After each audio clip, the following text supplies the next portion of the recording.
Sanary, son port, mais aussi son parking et ses aménagements pour empêcher les forains de pénétrer dans les lieux pendant la saison estivale.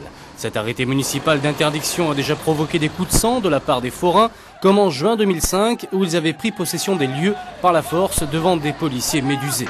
Pourquoi un tel arrêté? Le maire parle argent, une vision à laquelle ne souscrit pas l'opposition qui, par la voix de son chef de file au futur municipal, préfère évoquer la notion de plaisir.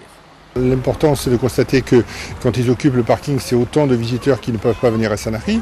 Et d'autre part, ce qui est dépensé dans la fête foraine n'est plus dépensé dans les commerces de Sanary. Le bonheur des gens, le fait d'être paisible dans une ville, ne se regarde pas exclusivement en matière économique. Évidemment, c'est important, mais l'environnement aussi, le plaisir de vivre ensemble, ça existe. Le plaisir, c'est à l'Accro qu'il se trouve. Les forains qui d'ordinaire s'installaient 2 fois pendant l'été à Sanary se sont abstenus de toute action le week-end dernier. Mais pour ces professionnels, ce genre d'interdiction est susceptible de mettre en péril leur activité.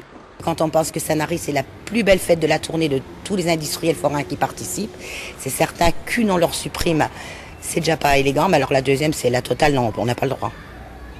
Parce que les charges sociales n'attendront pas ni les impôts, ni la TP, ni personne. Les impôts ne cherchons pas à savoir si monsieur le maire de Sanary ne veut plus nous recevoir. Pour eux, il faut que ça tombe, il faut que ce soit payé, c'est clair. Les forains envisagent-ils une action de force le mois prochain? Réponse, le premier dimanche du mois d'août.